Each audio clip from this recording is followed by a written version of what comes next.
We will repair our alliances and engage with the world once again. We will lead not merely by the example of our power, but by the power of our example. We will be a strong and trusted partner for peace, progress, and security. Joe Biden said this on the 20th of January this year. All such positive talk has been reduced to dust and exposed as hogwash. The United States is today at its weakest, and if a conflict were to break out in the crucial region of the Indo-Pacific, it is highly likely that the Biden administration will surrender to China as well. You heard that right. All progress made in the region undone, all alliances destroyed, all allies alienated. Today, China has the upper hand, courtesy Joe Biden's mess in Afghanistan, and that is scary, very, very scary. Hi and welcome.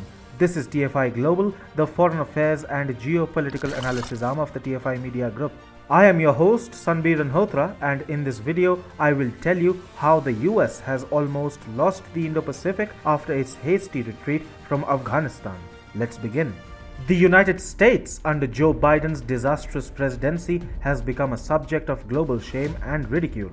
Due to Biden's desperate evacuation comes surrender to the Taliban campaign in Afghanistan, the United States' allies have grown wary and are no longer very sure whether Washington would be able to help them in their times of crises. A major fallout of the Biden administration's catastrophic handling of the Afghanistan withdrawal will be seen in the Indo-Pacific, where China will be emboldened to pursue its devilish designs with greater vigor, while the US flounders around to save whatever little respect it still commands in the world. In the Indo-Pacific, Joe Biden is set to face some serious setbacks. As a result, the US's overall stature in the region will fall. The most immediate consequence of Biden's mishandling of Afghanistan has already come in the form of Japan beginning a discussion on its over-reliance on America in pure security and strategic terms. Japan is a Quad member, and for it to lose trust in the United States is a scathing indictment of Joe Biden's inept leadership.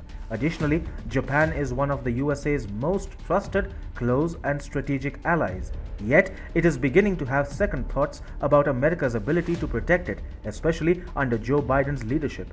Japan is not alone in becoming uncomfortable with the Biden administration's abject surrender to the Taliban and subsequent pleading with the violent extremist organization to spare the lives of American citizens, which the inefficient president, for reasons best known to him, put in jeopardy by withdrawing the troops first. India shares the closest link with Afghanistan. New Delhi is no friends with the Taliban because Pakistan, India's arch nemesis, has practically funded and facilitated the Taliban's rise to power.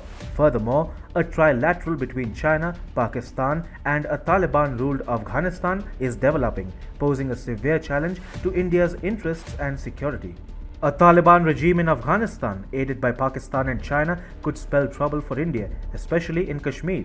Afghanistan could well become a net exporter of terror along with Pakistan, while both get funded by China. Terror activities across Asia and even the world will witness a spurt. For India, the Taliban, along with Pakistan, will become a headache in Kashmir, although New Delhi is well prepared to handle any number of contingencies in the valley. The US should have stood shoulder to shoulder by its allies in the Indo-Pacific. However, under Joe Biden, the leader of the free world order has lost the Indo-Pacific already. The Biden administration cannot be trusted by allies. They are all on their own, and this will pose some severe challenges for the Quad. It must be remembered that the US is part of the Quad only as a superpower, which is perceived as a net security provider in the Indo-Pacific. Apart from that, the US is also looking to contain China.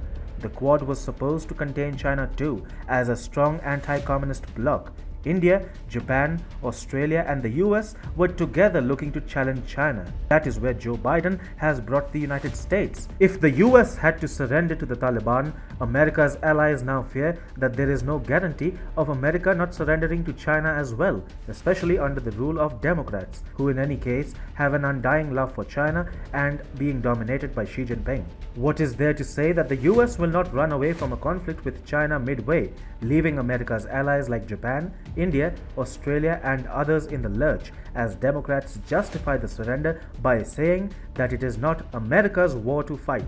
For the US to leave behind regions far away from its territory in utter chaos is fairly easy. However, what it also leaves behind are allies who stand annoyed. Consider South Asia, for instance. The situation in Afghanistan now threatens India's security the most, and New Delhi will not view America's hurried exit from Afghanistan positively. A massive trust deficit has developed between Washington and its allies. The perception now is that the US has lost the plot. If the Taliban could force America to surrender, the Chinese People's Liberation Army most definitely will.